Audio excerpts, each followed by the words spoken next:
Hello বন্ধুরা, তোমরা কেমন আছো? আশা করি ভালো আছো, সুস্থ আছো। আমিও ভালো আছি, কারণ ভালো তো থাকবোই। বলো, তোমরাও সবাই নিশ্চয়ই ভালো আছো। যে ওয়েদারটা ভালো দিয়েছে, তো ভগবানে যাই হোক একটু বৃষ্টি দিচ্ছে বলে একটু ওয়েদারটা ঠান্ডা হয়েছে, তাই না? বলো, দুদিন ধরে বেশ ওয়েদারটা ঠান্ডা হয়েছে। সবাই তো এসি কেনার সম্ভব নয়, তাই না? অনেকের কি কষ্ট বলো তো। তো সবার কষ্টটা একটু হলেও দূর হয়েছে, তাই না? তো সবাই মানে সুস্থ থেকো, ভালো থেকো। তো আশা করি একটু সবাই একটু আনন্দ পেয়েছো যে বৃষ্টি হয়েছে। আমারও খুব আনন্দ হয়েছে যে বৃষ্টিটা হয়েছে, সবাই মানে ভালো আছে। ভালো করে অন্তত একটু স্বস্তিটা কাটলো সবার, মানে গরমটা। আর ঘুমাতে পারবে ভালো মতন, তাই না? সারাদিন কাজকর্ম করার পর যদি রাতে যদি ঘুমটা না হয়, বলো কেমন লাগে, তাই না? তো যাই হোক, সবাই ভালো করে ঘুমাতে পারছে।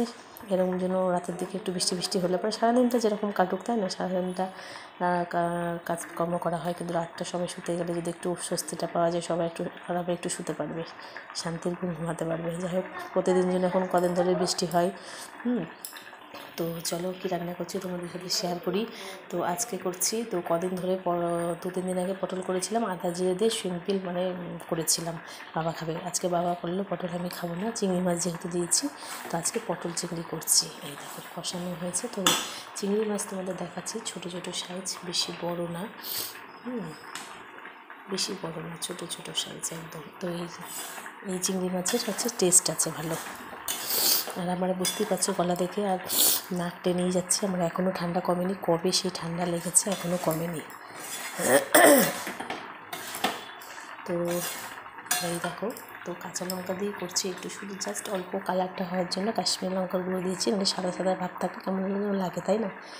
তো এই যে আলু দিয়ে আদা রসুন দিয়ে চিংড়ি মাছ দিয়ে কষানো হয়ে গেছে, এবার জল দিয়ে ঢাকা দিয়ে দেবো, একটু সেদ্ধ হবে, নামিয়ে দেবো। আর এদিকে রান্না করেছি, এ দেখো পটল ভেজেছি।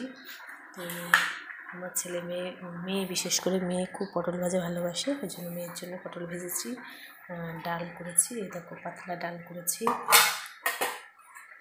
সব রকম তরকারি করেছি বাবার জন্য। বাবা হচ্ছে খাবে মিষ্টি আলু, কুমড়ো আলু, বেগুন সব রকম দিয়ে টেকে দিয়ে, সব পটল দিয়ে সব রকম দিয়ে তরকারি হয়েছে।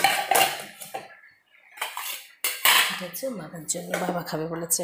আর একটু ঢ্যাঁড়স তরকারি করেছিলাম কালকে, ওই জন্য আজকে ঢ্যাঁড়স আলু ভাজা করলাম। ঢ্যাঁড়স আলু ভাজাটা খেতেও ভালো লাগে, তাই না?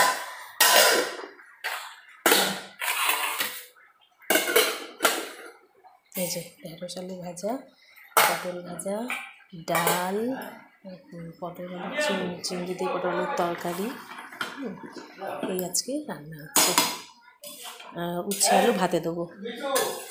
হ্যাঁ আচ্ছা, ঠিক আছে, ঠিক আছে। তোমাদের ভালো লাগলে প্লিজ পাশে থেকো, সাবস্ক্রাইব করো। আর ভালো লাগলে এইভাবে তোমার পটল চিংড়ি রান্না করবে, আশা করি ভালোই হবে। তোমরাও পারো অবশ্য, কিন্তু আমি যেভাবে করলাম সেভাবে করে খেয়েও ভালো লাগবে আশা করি। তো আগে কষিয়ে নিলাম, এবার জল দেবো। তো এক হাতে করছি, অসুবিধা হবে। তো চলো ভিডিওটা দেখো, যদি ভালো লাগে প্লিজ এই দিদিভাইয়ের পাশে থেকো। টাটা, আমার নেক্সট ব্লগে কথা হবে।